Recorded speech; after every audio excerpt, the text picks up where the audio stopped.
चक्र में है, ये प्रीलिम्स का है। अब देखिए मेरा कितना पेज में है, 74 पेज में है, दिख रहा है पेज? जी, जी दिख रहा है। 74 पेज में है, जबकि इसमें आपको शेयर बहुत सारा ऐड किए हैं। तो 74 पेज में है और लगभग 800-900 क्वेश्चन होगा केमिस्ट्री का, देखेंगे घटना चक्र में। तो देखिए इसमें हम कैसे बनाए हैं, जो हमको लगा कि कुछ जैसे ये हमको याद है, फिर भी हमने लिख दिया। क्यों लिख लिया? क्योंकि इम्पोर्टेंट है, कन्फ्यूजन नहीं होनी चाहिए। E equal to n plus P photon. अब प्रश्न था फोटोन से 2-3 प्रश्न था, कुल मिला के उसका बॉक्स में हमको यही 2 पॉइंट हमको लगा कि लिखने लायक है, लिख लिए। लाइट एनर्जी पार्टिकल है और इसको एनर्जी पैकेट ऑफ लाइट भी कहते हैं। नेगेटिव एलिमेंट थोड़ा कोई नया था उस समय के लिए, अब तो सबको पुराना हो गया, उस समय नया लगा था इसलिए लिख लिए थे कि क्या होता है। न्यूट्रॉन जब इनिशियल स्टेज में थे तब सब लग रहा था नया, लेकिन धीरे-धीरे फिर सब इतना बार पढ़े हैं कि सब पुराना हो गया चीज़ें। क्वार्क है, अब क्वार्क से 2-3 क्वेश्चन है, एक क्वेश्चन में हम ऐसे बनाए उसको लिख दिए, बस हो गया खत्म। अब तो देखिए 3 क्वेश्चन में मान लीजिए कितना कवर किया होगा, लगभग 1 पेज कवर किया होगा, हमने उसको मात्र 1/4 नहीं 1/8 में लिख दिए। तो डिपेंड है ना, इसको ऐसा नोट्स बनाना है कि आपका कवर हो जाए। अब अल्फा पार्टिकल से लगभग नहीं तो 7-8 प्रश्न होगा अल्फा पार्टिकल से। हम सब बॉक्स पढ़ लिए, 8-9 क्वेश्चन का बॉक्स पढ़ लिए, जो बॉक्स में हमको ठीक-ठाक लगा तो उसको हम लिख लिए। क्या है फास्ट मूविंग पार्टिकल से 2 प्रोटॉन्स होता है। इससे बेनिफिट ये हुआ हमको, दोबारा फिर हम उस बुक को नहीं पढ़े, ये पढ़ लिए, दैट मीन्स मेरा केमिस्ट्री घटना चक्र अब नहीं करना। 70 पेज पढ़ लिए तो 800 क्वेश्चन करने से हम बच गए एग्जाम से 5 दिन पहले, 1 सप्ताह पहले। अदरवाइज एक आम बच्चा क्या करेगा, इधर मेहनत नहीं किया तो एग्जाम से पहले उस 800 क्वेश्चन को पढ़ेगा, तो वो एफिशिएंसी जहां 800 के बदले और अपना नॉलेज को डाइवर्स करने में देना चाहिए था, but they are utilising their energy in that 800 question, जबकि वो मात्र 70 पेज में हो जाना चाहिए था और मुश्किल से वो 1 घंटा का भी काम नहीं था, आपने उसमें 5 घंटा दिया। और खास करके एग्जाम से 1 सप्ताह पहले या 2 दिन पहले, 1 दिन पहले कितना क्रूशियल टाइम होता है, लगता है कुछ भी पढ़ ले, सब पढ़ ले, ऐसा लगता है माइंड कि कुछ भी वहीं ना पे छूटे। वहीं पे जाके बच्चे हौच-पौच कर जाते हैं और वहीं खत्म हो जाता है उनका एनर्जी। वहाँ पे है ना ऐसा माइंड करता है क्या-क्या पढ़ ले, सब पढ़ ले, कहीं फँसे नहीं।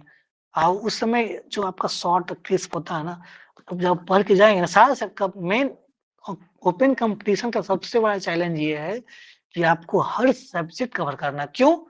किस सब्जेक्ट से ईज़ी प्रश्न आएगा, नो वन नोज़। अब मान लिया आपने वो सब्जेक्ट कवर ही नहीं किया और उससे ईज़ी प्रश्न आ गया, जो आप अच्छा से पढ़ गए थे हिस्ट्री, ऐसा टफ पूछा कि रुला दिया। वो सबके लिए कॉमन हो गया। आप ज्योग्राफी पढ़े ही नहीं थे अच्छे से। ज्योग्राफी से ईज़ी आ गया, आराम से बल्ले-बल्ले हो गया, वहीं पे आपका रिजल्ट हो गया बाहर। इसलिए ओपन कॉम्पिटिशन में हर चीज़ पढ़ना है, एक शॉर्ट नोट्स देखिए इसमें हर पूरा हम लिखे हैं। जो-जो हमको लगा गामा के बारे में लिख दिए, एटॉमिक फिजिक्स है, क्या-क्या होना चाहिए, आइसोटोप देखिए एक ही बना दिए, आइसोटोप ऐसे रेडियोएक्टिविटी हो गया, अब केमिकल दूसरा चैप्टर आ गया, केमिकल एंड फिजिकल चेंज।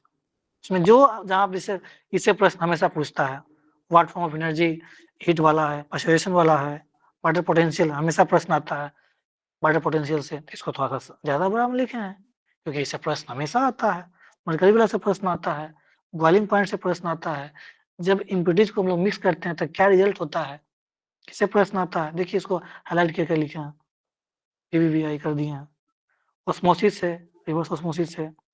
तो हमेशा ऐसा नोट्स बनाइए ना कि देखिए अब डायग्राम बना दिए यहाँ पे, कन्फ्यूजन नहीं होना चाहिए, कोई कन्फ्यूजन नहीं, हमेशा डायग्रामेटिक। अब देखिए, अब इसमें एक चीज़ और दिखाते हैं आपको, देखिए यहाँ पे 3 गो लिख दिए तीनों, अब यही प्रश्न 5 जगह अलग-अलग जगह था। एक एक प्रश्न नहीं, ब्राउन कोटिंग का मतलब 4-5 प्रश्न होगा, ग्रीन कोटिंग कॉपर पे होता है, इससे 4-5 प्रश्न होगा।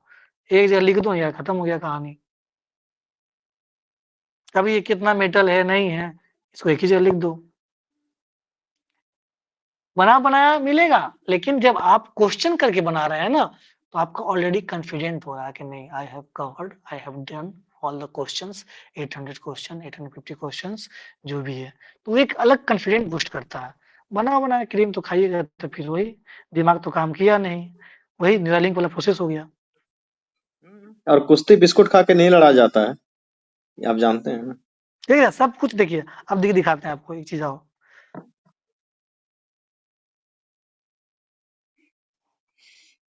वही है।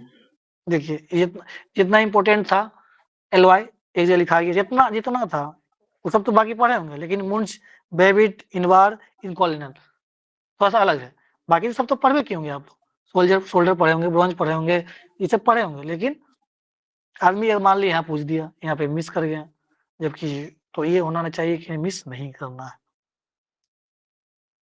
और मतलब दिखा रहा हूँ। देखिए 2018 में ये बना है, आज 6 साल होने को हाँ, है अब। सबसे बड़ी बात है कि ये 2018 में बना बिल्कुल। देखिए, और अब यहाँ पे सारा लिखा हुआ है, एक ही जगह लिख दिया गया। No confusion, deep sea divers में हीलियम और ऑक्सीजन होता है, बैलून में हीलियम होता है, एयरक्राफ्ट में नाइट्रोजन होता है, इली सोलुबल NH3 है, लाफिंग इनटू TNH3 है, फॉर्मेलिन है। एक ही जगह लिख दो साले, याद रहेगा, है ना? सब काम करना पड़ेगा आपको तब होगा, अदरवाइज नहीं होगा। अब क्या करेंगे? अरे पढ़ लिए, चलो हो गया ना घटना से, नहीं एक ही जगह लिख दीजिए, सारे को लिख दीजिए, क्या दिक्कत है? हाँ, एक बार मेहनत लगता है, लेकिन एक बार मेहनत लगेगा उसके बाद जो एन्जॉय होगा, उसके बाद लगेगा कि हाँ, I have done the chemistry, I have done the physics, biology, हर तरह का, और कॉन्फिडेंस भी आएगा ना कि ये हो गया है, मेरा नोट्स अलग बना कॉन्फिडेंस हुआ है, आता है। 2 दिन में रिवीजन कर सकते हैं। देखिए, अब यहाँ बिल्डिंग का है, कौन-कौन सा यूज़ होता है, बुलेट प्रूफ वेस्ट, केवलार है। देखिए, ये प्रश्न बुलेट प्रूफ विंडोज, पॉलीकार्बोनेट, सब लिखा हुआ, फ्राइंग पैन्स, टेफ्लॉन, सब एक ही जगह लिख दिए हैं। ताकि केमिस्ट्री में जो आता है प्रश्न को एक ही जगह लिख दीजिए, ताकि कन्फ्यूजन का बात ही ना हो। पूरा ये बना हुआ है, सब लिखा हुआ है, ऐसा हमको याद है। इस मुश्किल से हम 1 घंटा में, 1 घंटा भी नहीं, आधा घंटा में खत्म कर देंगे इसको। अभी इसी बार पढ़ेंगे, खत्म हो गया। इसी बार जो पीटी दिया गया है ना, वो 10 दिन के रिवीजन में दिया गया है और 100 मार्क्स। देखो, एक जगह है, सारा एक जगह लिखा हुआ है। Artificial sweetener, fire extinguisher, antihistamine, lipstick lead, photography, अजीब कन्फ्यूजन नहीं होना चाहिए। एक ही तरह का प्रश्न आता है, पता चला फोटोग्राफी में क्या होता है? AGBR होता था, KBR होता था कि सोडियम थायोसल्फेट होता था। अब माइंड वहाँ कन्फ्यूज कर रहा है क्योंकि आपने एक जगह तो लिखा नहीं। एंटी नॉकिंग, एटाइथाइलेट, सब सब याद रखना है, धीरे-धीरे होगा। सब बनाइएगा तब मज़ा आएगा पढ़ने में। सब लिखा हुआ है। देखिए इसमें कौन-कौन सा है आपका, ये देख सकते हैं। अलग-अलग जो बीमारी होता है उससे पहले कौन-कौन सा एसिड पाया जाता है, एक जगह लिखा होना चाहिए। सिंपल वाला तो सब जानता ही है, एक्स्ट्रा वो भी लिख दीजिए। व्हीट वाला, ग्लूटेनिक एसिड, ये सब तो पता है, टार्टेरिक पता है, लैक्टिक पता है, ब्यूटेरिक पता है, पता चला ये यही पूछ दिया। तो वो ऐसे करना है कि सिंपल से लेके मतलब मॉडरेट और टफ सब कवर कर लेना है। सब लिखा हुआ है, केमिस्ट्री का नोट्स है। ऐसा नहीं है कि यूपीएससी में भी बेनिफिट करेगा, जहाँ डेटा फैक्ट आएगा।